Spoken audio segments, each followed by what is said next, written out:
Good evening, class.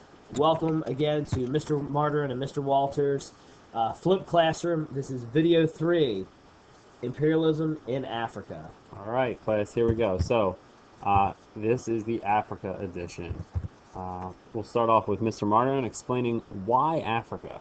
Or was I supposed to explain this one? I'm going to let Mr. Walter take the lead. Okay, prior to the year 1800, class, in Africa, a lot was going on in the interior, but Europeans really didn't know about it. Europeans had primarily dealt with Africa on the coast, and they really hadn't gone into Africa. And the person that changes this, and you're going to want to write these two names down, is a man by the name of Dr. David Livingstone and British journalist Henry M. Stanley.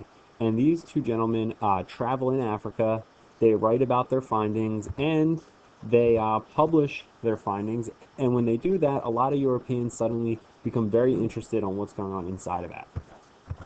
Alrighty, so the scramble of Africa. A couple videos ago, I made reference to Africa being kind of like a Thanksgiving turkey that gets all carved up. Well, that happens in the 1880s. As countries begin to invest in Africa and go into Africa, they really begin to stake their claims. And in 1885, 14 European countries meet in Berlin in what's called the Berlin Conference. I would make sure you star, highlight, or underline that phrase. It's going to be very, very important. At the Berlin Conference, led by German Chancellor Otto von Bismarck, the Germans divide up, take the lead, and divide up Africa. Now, it's important to know who is missing at this Berlin Conference. Well, that's right. There's not one representative from any of the African nations. It's all the European countries dividing up land that rightfully isn't theirs. By 1914, guys, 90% of the entire African continent was controlled by Europe. Okay, class.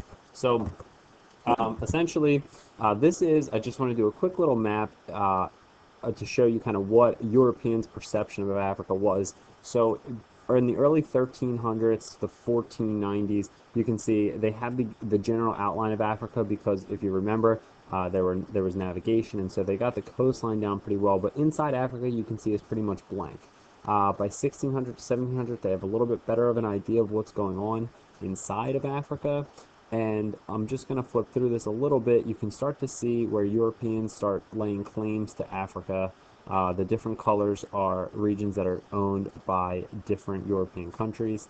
And if you notice this map right here is what I really wanted to show you. You notice how the middle map shows the different countries that take over parts of Africa, and that will eventually lead to why the African countries look the way they do today. And as Mr. Martin wants to point out, certain African countries speak European languages. Yeah, for example, they speak French in Algeria. South Africa is predominantly British. They speak English. They speak English. And I think in Mauritania they also speak French, and they speak English in Egypt, and even in Sudan, which used to be a heavily occupied British territory. Okay, so again, when we study Africa, we split it up into the north, south, central, east, and west regions. And so we're going to start with North Africa. All right, North Africa. Most of the European control is taken in North Africa. Most North Africa is obviously that great big desert called the Sahara. It is the largest desert in the world. People live along that strip of land bordering the Mediterranean Sea and the Atlantic Ocean. For centuries, this has been some of the most conquered part of Africa in its history. The Romans did it, the Greeks did it, Carthaginians did it. The French will take over, and they will take the area of Algeria, seen right here, and Morocco, seen here. All right. Great Britain, on the other hand, in 1869, they take a hold of the Suez Canal in the Egyptian region. And we're going to talk a little bit more about the Suez Canal in a later episode. But the British use that as their pipeline to get quick access to India. Okay. In West Africa, the Portuguese, Dutch, British, and French all set up trading posts, and starting around the year 1870, they start to push inward and take over more land. I just want to make a mention of this one little country on the west coast of Africa Liberia. That Liberia will become a free country, and it's actually founded by American slaves. And it is still there today, and we have very close ties to this country. And if I can, the capital of Liberia is Monrovia, the only capital to have to be named after a U.S. president, James Monroe. For Mr. Martin's sake, we may put that as a test question on tomorrow's quiz. Monrovia. All right. All right, East Africa. If you guys have played Medal of Honor or Call of Duty, or you've seen the movie Black Hawk Down, that takes place in the country of Somalia, right here on the east coast of Africa. The country of Kenya located here, Ethiopia, and if you guys have heard of the genocide in Darfur, that takes place in the Sudan. All of these are byproducts of imperialism. All right, but in East Africa, for our class discussion, King Leopold II of Belgium seizes control of the Congo from 1878 onward, and he will eventually give the Congo its freedom in 1908. Ethiopia marks one of the Sorry, hold on there. Ethiopia marks one of the first times a free country is ruled by Menelik II. Ethiopia remains free. In South Africa, the colony of Cape Town is founded by the Dutch. At the time, they were known as Afrikaneers, and the British and the Dutch will go to war over this area in 1902, called the Boer War.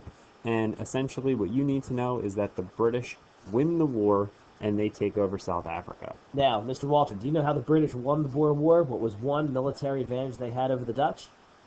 No, Mr. Martin, what's that? Well, it's a simple invention, and that is barbed wire. The British began using the idea of barbed wire for their defenses. We're going to talk a lot about barbed wire and its impact in World War I in the next unit, but barbed wire, very interesting little factoid there. Oh, very good. And the last mention on this here is the Dutch, because they don't have the outer regions of South Africa, they're going to move inland, and this is known as the Great Trek, and they will end up fighting with a local tribe known as the Zulus. And the Zulus at this time will be led by a man named Shaka Zulu, which means heavenly beetle. Interesting. Because I can speak a little bit of Zulu. All right. And the British win overall. Okay. Essentially, the big picture here is, with colonization of Africa and imperialism, is that the Europeans are going to prosper. They're going to take the best land. They're going to take the best resources, and they're going to ship all of this out of Africa, and the Africans themselves are going to suffer. Alrighty, guys. Make sure you get all this down in video 3, the Scramble for Africa, on your Quinn Note packets. Look at this material. Study for your quiz tomorrow in class. Got it.